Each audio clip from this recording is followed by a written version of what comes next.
Walkout చేసి బయటకు వచ్చాం నిబంధన సభలో. అంతేకాదు ఈరోజు ఇంకో అంశం కూడా జరిగింది.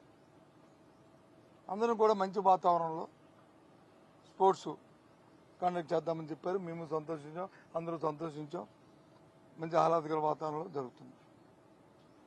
2 సభలకి జరగాలి, కానీ ఒక్క సభకే స్పీకర్ గారు ముఖ్యమంత్రి గారి తాలూకా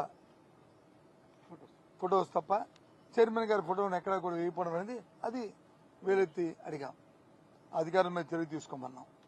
ఎవరైతే దీన్ని అలసత్వం వహించారో, ఎవరైతే దీన్ని ఈ విధంగా చేశారో అని చెప్పి అది కూడా ప్రభుత్వం తరఫున కూడా సానుకూలంగా చెప్పారు. చర్య తీసుకుంటామని చెప్పారు. చాలా సంతోషం. చర్య తీసుకోవాలి. ఎందుకంటే ఇలాంటి మళ్ళీ పునరావృతం కాకూడదు. ఇలాంటి పార్షియాలిటీ ఉండకూడదు.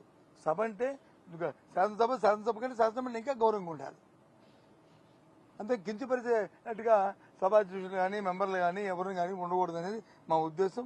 అది కూడా వీళ్ళు చెప్పడం జరిగింది. ఏమైనప్పటికీ కూడా సభలో ప్రశ్నోత్తరాల్లో కానీ లేకపోతే చెప్తున్నది కానీ అధికార దురంతో వచ్చి వారు పెడుతున్న అహంకారపూరితమైన వారితో సమాధానాలు కానీ ఒక అడిగిన ప్రశ్నకు వచ్చి సరైన సమాధానం కానీ అటు నుంచి రాకపోవడం అనేది చాలా శోచనీయం, చాలా బాధాకరం కూడా. ఏమనంటే మీరు వచ్చి మీకు అలవాటు, మీరు వాకౌట్ చేసుకోవడానికి వాకౌట్ ఎందుకు చేస్తారండి? మాకు సరదా, మాకేమైనా మాకు కాదా? మేము కూర్చొని తర్వాత మేము మాట్లాడిన తర్వాత చైర్మన్ గారు వచ్చి రూలింగ్ ఇచ్చిన తర్వాత చైర్మన్ గారు వచ్చి బిల్ బి పాస్ అయిన తర్వాత మళ్ళీ సభ్యులు మాట్లాడితే మళ్ళీ కూర్చుంటే దానికి విలువ ఉందండి?